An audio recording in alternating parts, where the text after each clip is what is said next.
Hi hello welcome back to my YouTube channel. నేను మీ గౌరీ. ఎలా ఉన్నారు అందరూ? Hope you all good. నేను కూడా చాలా బాగున్నానండి. ఈరోజు మనం ఈ వీడియోలో చూస్తున్నారు కదా, మీకు ఆల్రెడీ తెలిసే ఉంటుంది, కరివేపాకు మొక్క. ఈ ప్లాంట్ కోసం ఈ రోజు మనం ఈ వీడియోలో తెలుసుకుందాం. సరే, ఇంకా లేట్ చేయకుండా వీడియోని స్టార్ట్ చేసేద్దామా? Let's start the video. కరివేపాకు మొక్కని మనం ఇలా గుబురుగా వచ్చేలాగా పెంచుకోవాలి అంటే ముందు మనం పాట్ సైజ్ నుంచి స్టార్ట్ చేద్దాం.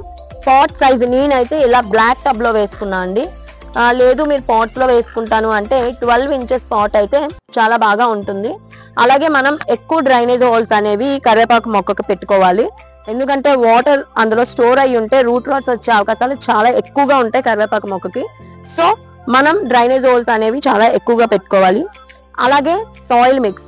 దీనికి సాయిల్ మిక్స్ ఎలా చేసుకోవాలి అంటే 50% గా మనం యూజ్ చేసే గార్డెన్ సాయిల్ తీసుకోవాలి, 20% ఇసుక శాండ్ తీసుకోవాలి, 30% కంపోస్ట్ తీసుకోవాలి. అలాగే మనం సాయిల్ మిక్స్ చేసేటప్పుడే నీమ్ పౌడర్ అనేది ఒక 2 to 3 స్పూన్స్ వేసుకుంటే మనకి పెస్ట్ రాకుండా కంట్రోల్లో ఉంటుంది. నేను కరివేపాకు మొక్కకి కాదండి, ఏ మొక్కలకైనా మనం సాయిల్ మిక్స్ చేసేటప్పుడే నీమ్ పౌడర్ అనేది యాడ్ చేసుకుంటే మనకి ఫ్యూచర్ లో అనేది పెస్ట్ రాకుండా కంట్రోల్ చేసే అవకాశం అనేది ఎక్కువగా ఉంటుంది. నెక్స్ట్ 6 to 7 అవర్స్ దీనికి సన్లైట్ అనేది చాలా ఇంపార్టెంట్ అండి. సో మనం ఇలా సన్ తగిలే ఒక ప్లేస్ లోనే మనం కరివేపాకు మొక్కను ఎప్పుడైనా పెట్టుకోవాలి. అలాగే వాటరింగ్ విషయానికి వస్తే మనం సాయిల్ చెక్ చేసుకొని వాటరింగ్ అనేది చేసుకోవాలి. సాయిల్ ఇలా డ్రైగా ఇలా ఉండేటప్పుడు మాత్రమే మనం వాటరింగ్ అనేది చేసుకోవాలి, లేదంటే రూట్ రాట్స్ వచ్చే అవకాశాలు ఎక్కువగా ఉంటాయి.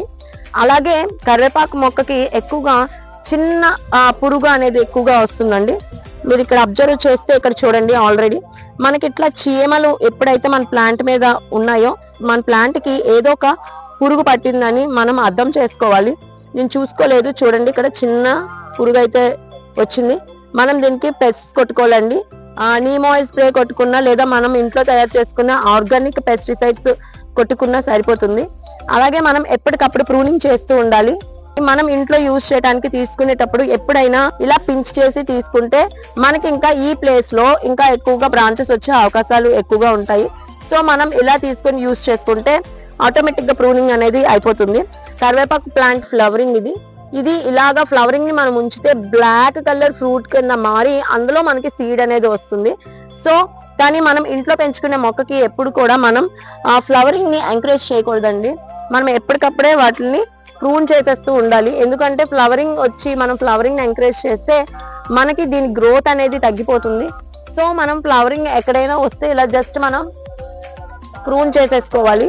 మనం ఎప్పుడైనా సీడ్ ద్వారా మనం ప్లాంట్ ని పెట్టుకుంటే అది గ్రో అవడానికి ఎక్కువ టైం అయితే తీసుకుంటుందండి. అందుకు మనం ప్లాంట్ తెచ్చి వేసుకుంటేనే మనకి చాలా తొందరగా గ్రో అవుతుంది. టెర్రస్ గార్డెన్ లో మనం కరివేపాకు మొక్కను పెంచుకోవాలి అంటే సన్నీ ప్లేస్ లో పెట్టుకోవాలి.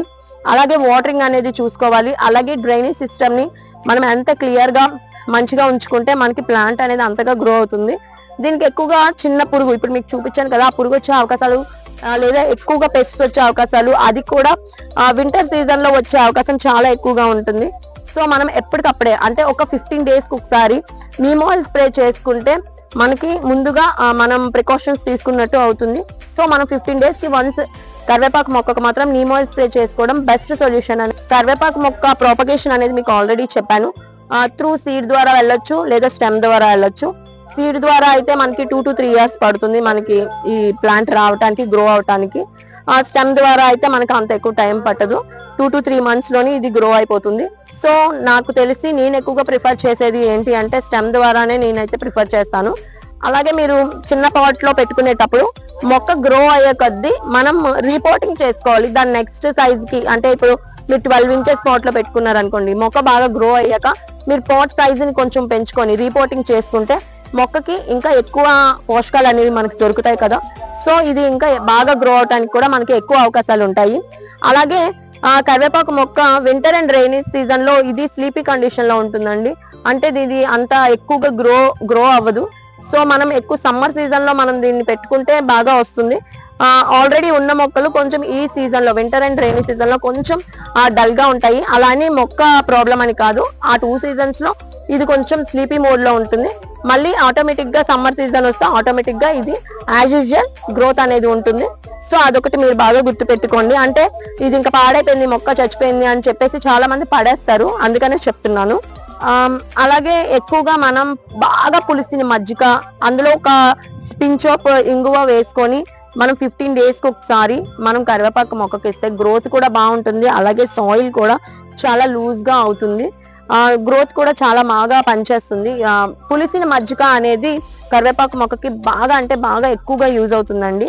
అలాగే మనం ఎప్సాన్ సాల్ట్ డైరెక్ట్ గా సాయిల్ లో వేసుకోవచ్చు, లేదు అంటే వాటర్ లో కలుపుకొని ఇచ్చుకోవచ్చు, లేదు అంటే పచ్చకర్పూరం దొరుకుతుంది కదా మనకి.